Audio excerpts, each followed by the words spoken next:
Assalomu alaykum qadrli yurtdoshlar. Bugungi brifingda biz Raqobatni rivojlantirish va iste'molchilar huquqlarini himoya qilish qo'mitasi tomonidan iste'molchilar huquqlarini himoya qilish maqsadida o'tkazilayotgan nazorat xaridlari yuzasidan ma'lumot beramiz. Raqobat qo'mitasi tomonidan tovar, ishlar, xizmatlar xavfsizligi, ularning sifatini nazorat qilish maqsadida tasdiqlangan reja grafik asosida chakana savdo tovarlarida nazorat xaridi va ularning ekspertizadan o'tkazish ishlari muntazam ravishda yo'lga qo'yilgan. Xususan, joriy yilning yanvar-may oylarida sifat nazorati teleko'rsatuvi bilan hamkorlikda 432 nomdagi mahsulotlarda nazorat xaridlari amalga oshirildi. Ularning ekspertizadan o'tkazish natijalariga ko'ra 67 ta nomdagi mahsulotlar normativ texnik hujjat talablariga javob bermasligi aniqlangan.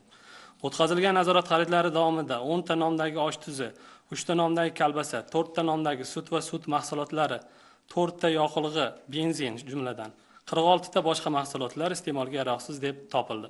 Shuningdek, ishlab chiqaruvchi korxonalaridan Sirdaryo viloyatida faoliyat yurituvchi Salarmit Products maslahat cheklangan jamiyatining Andalus Takturskiya kolbasa mahsulotlari, Navoiy viloyatidagi Karmana Crystal Salt maslahat cheklangan jamiyatining Fayzli osh tuzi, Qoraqalpog'iston Respublikasidagi yakka tartibdagi tadbirkor Taniberganova Javar Abiljanovnaning Taptati konditerlik mahsulotlari, Surxondaryo viloyatidagi Rossiyada ishlab chiqarilgan Bigmotic Bond pechenyesi va Namangan viloyatidagi Sadaf shirin mahsulotlari xususiy korxonasining Sherbuloq qatiq sut mahsulotlari yaroqlilik muddati o'tganligi aniqlangan. Mazkur kamchiliklar yuzasidan qo'mita va uning hududiy boshqarmalari tomonidan ishlab chiqaruvchilarga nisbatan belgilangan tartibda qonuniy choralar ko'rish hamda mahsulotlarni savdo vositalaridan qaytarib olish bo'yicha tegishli vakolatli organlarga ma'lumotlar kiritildi.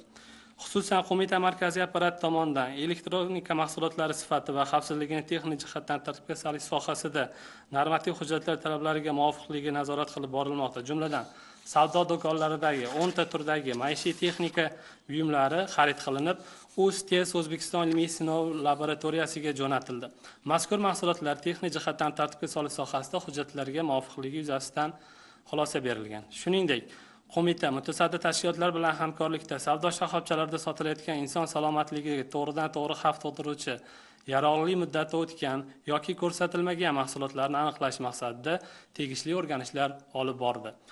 Xususan, O'zbekiston Respublikasining iste'molchilar huquqlarini himoya qilish to'g'risidagi qonunida tovarlarning yoriqlarida iste'molchilarga o'z vaqtida zarur, to'g'ri va tushunarli ma'lumot berish shartligi belgilab o'tilgan. O'rganishlar davomida 300 ga yaqin sut va sut mahsulotlari, go'sht mahsulotlari, shuningdek non va muzqaymoq mahsulotlarida texnik tartibga solish sohasida normativ hujjat talablariga javob bermaganligi aniqlangan. Misol uchun, Samarqand viloyatida faoliyat olib boruvchi Pure Milky Works xususiy korxonasi tomonidan ishlab chiqarilgan qaymoq, smetana, kefir, yogurt, tvorog kabi sut mahsulotlari texnik tartibga solish sohasida normativ hujjatda belgilanishi va mahsulot partiyasi soni yozilmaganligi aniqlangan. Shuningdek, Namangan viloyatidagi Lazzat xususiy korxonasi tomonidan ishlab chiqarilgan Lazzat nomli sosiskalar, Toshkent viloyatidagi Salarmit Products xususiy korxonasidan 2-navli Raduga sosiskalari, 1-navli Yegerskiy sosiskalari va 1-navli sutli ekstra sosiska mahsulotlari qadog'ida ishlab chiqarish sanasi, saqlash muddati va mahsulot qadog'i ishlab chiqarilgan mahsulot partiyasi ko'rsatilmaganligi aniqlangan. Qo'mita tomonidan yuqorida qayd etilgan 300 ta nomdagi mahsulotlardagi kamchiliklarni bartaraf etish yuzasidan ishlab chiqaruvchi va shuningdek vakolatli davlat organlariga 177 ta tegishli tartibda so'rovlar yuborildi. Bundan tashqari, bugungi kunda 50 ga yaqin korxonalar tomonidan kamchiliklar bartaraf etilishi ta'minlangan. 131 ta korxonada kamchiliklarni bartaraf etish choralari esa amalga oshirilmoqda. Raqobat qo'mitasi tomonidan mazkur yo'nalishda tizimli ishlar muntazam ravishda amalga oshirib kelinmoqda. E'tiboringiz uchun rahmat.